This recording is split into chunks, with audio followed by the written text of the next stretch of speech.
Why do so many new business ventures fail? Why is it so difficult to come up with fantastic new ideas? Well, there's something that gets in the way, and I call it the innovator's paradox. Let me explain. I was reminded of this a couple days ago when I made a discovery. I found something that I used to use back in the day as an artist that we called the artist's secret weapon. Now, anybody who knows me well knows that I used to be involved in music production.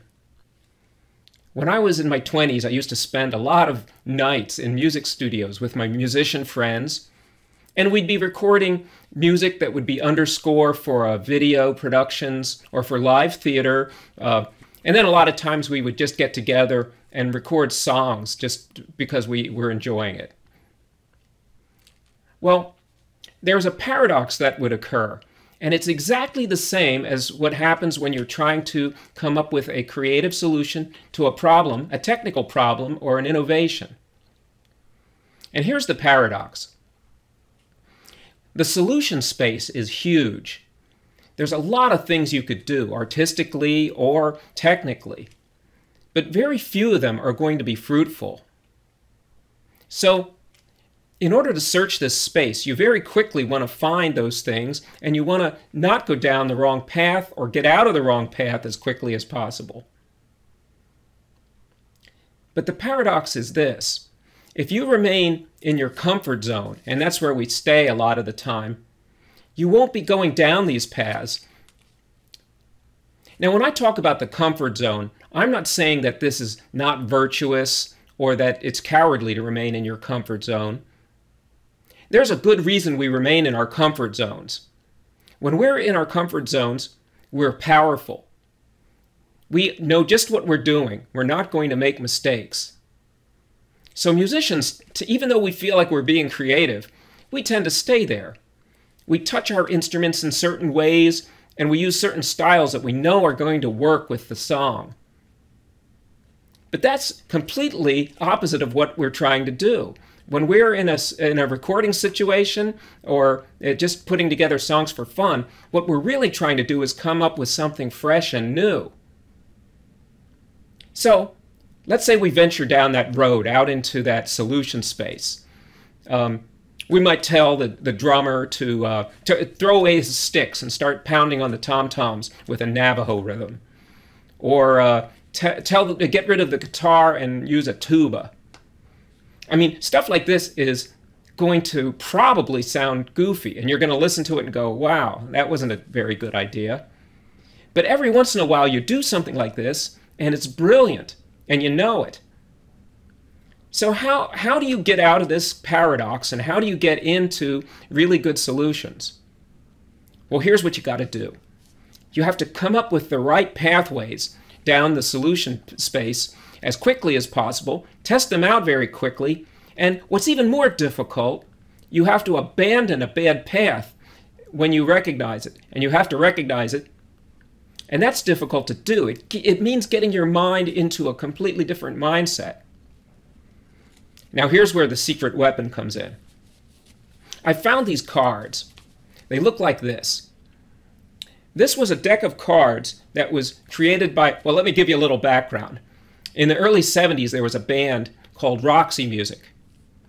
And their first keyboard player left the band after he got into artistic differences with the famous lead singer, Brian Ferry, and he didn't like being on the road. So the keyboard player, Brian Eno, ended up moving to New York City and becoming a music producer. But not just any music producer. He was famous, and he produced a lot of the best stuff in that day, and he's still working today.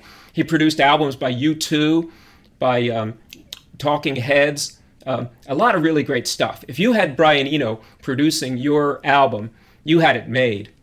He's a legend. Well, what he did was this. Whenever he was in the studio, and they came up with an idea that worked very well, he'd take what was the essence of that idea and put it into a phrase and put it on these cards.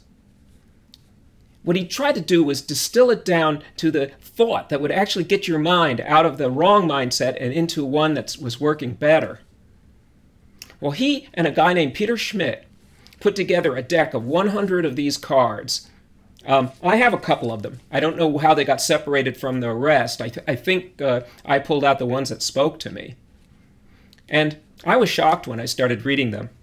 Let me read you the kind of phrases that are on there so you can get an idea. Some of these are obviously aimed at musicians.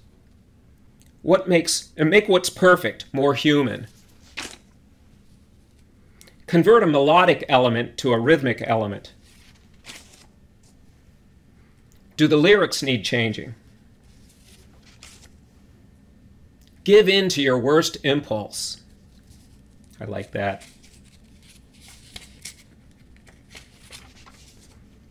Is it finished? There's a good one. I can't tell you how many times I've worked with younger or less experienced musicians, and after putting together a fantastic song, singer knocks it out of the park, the band is inspired, somebody just mentions that, hey, we've only used 6 tracks, we have 18 tracks left over, what are we going to do with the rest of the tracks? Well, as soon as you're in that territory, you know that you're in trouble. When you have something really good, it can only get worse if you start to add more to it. Okay, then I came across these cards, and these are cards that provide good advice no matter no matter what you're doing. So I thought to myself after reading these, I probably want to keep these and maybe take them to work. Get your neck massaged. Go outside, shut the door. Accept advice. Tape your mouth. Okay, now this is when things get really eerie. This next group of cards I came across, they might as well have been written for engineers or innovators. These cards sound like they have nothing to do with music and everything to do with getting you into the right mindset to come up with new and fresh ideas. Use something nearby as a model. Now, this has happened for me. I remember sitting one time working on a piece of software, and I just happened to be looking at the stapler on my desk, and I started thinking about how the stapler does its job, how it pushes out a staple and bends the leads and stuff. And it just it made me think about the software I was working on. There was sort of an analogy between the two. Faced with a choice, do both. Here's a good one. You're not building a wall, you're making a brick. State the problem as clearly as possible. Don't avoid what is easy. What are the sections of? Imagine a caterpillar. Use an old idea. Well, I was just stunned. Those cards are going to go on my desk at work right away. And then I'm going to add to them. I have 3 phrases that I use to myself a lot of times to cause me to get into that different mindset and help me produce better solutions to my problems. The first one, and it's worked for me a lot. What problem is our customer trying to solve? I mean, our customer doesn't come to us because we make a whole lot of cables and software that they'd like to have. They come to us because they need well-trained pilots. That's the bottom line. Another card I'm going to make is, what assumption am I making that, if false, would destroy my plan? A final card that's going to sit on my desk. If I was an outsider trying to disrupt my company, how would I do it? I think another 4 cards that I'm going to have to make would simply say add, subtract, multiply, and divide. Add, as in put together some products that work into something that's totally new and different and never worked before in that way. Like moisturizing cream with sunscreen in it.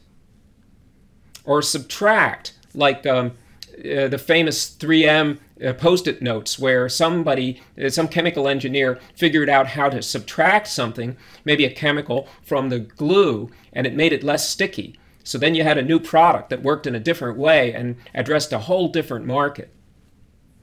Multiply, as in maybe the picture-in-picture feature that you have on televisions.